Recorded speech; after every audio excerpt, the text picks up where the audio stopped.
اسلامی اسپین کے ایک خوبصورت ترین نوجوان کا قصہ سنیے جس نے دعوت گناہ سے بچنے کے لیے خود کو آگ میں جلا ڈالا۔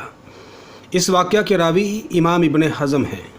وہ فرماتے ہیں کہ ان سے ایک ایسے شخص نے یہ واقعہ بیان کیا جو سچا انسان ہے۔ اہل قرطبہ اسپین میں ایک نوجوان نہایت خوبصورت تھا، جو بھی اس کو دیکھتا اس کا ہو جاتا۔ یہ نوجوان خوبصورتی کے ساتھ ساتھ نہایت عبادت گزار اور متقی بھی تھا۔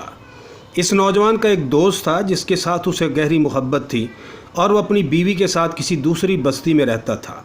ایک مرتبہ یہ عابد اس سے ملنے کے لیے گیا۔ شام ہو چکی تھی۔ اس کے دوست نے کہا کہ وہ آج کی رات اسی کے ہاں قیام کر لے، چنانچہ وہ مان گیا۔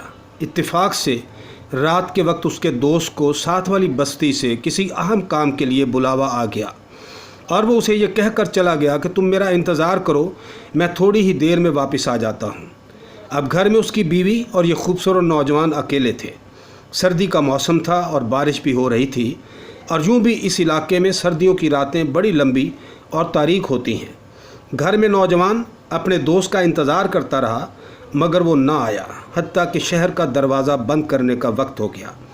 اس کو کوئی ایسی مجبوری آن پڑی تھی کہ وہ واپس نہ آ سکا۔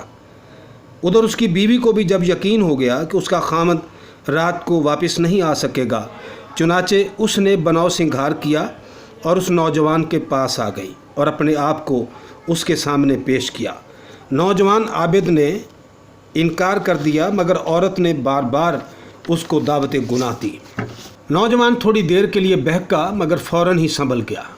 چراغ جل رہا تھا۔ اس نوجوان نے اپنا ہاتھ چراغ کے اوپر کیا اور ذرا سا ہاتھ جلنے کے بعد پیچھے کھینچ لیا۔ اس نے اپنے آپ کو مخاطب کرتے ہوئے کہا، دنیا کی معمولی سی آگ کو برداشت کرنے کی طاقت نہیں، جبکہ جہنم کی آگ کے مقابلے میں یہ کچھ بھی نہیں۔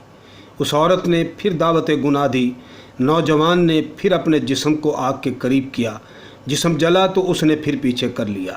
اسی طرح جب بھی اس کو گناہ کا خیال آتا وہ اپنے آپ کو آگ کے شعلے کے قریب کرتا اور ذرا سی حدت برداشت کر کے اپنے آپ کو پیچھے کر لیتا۔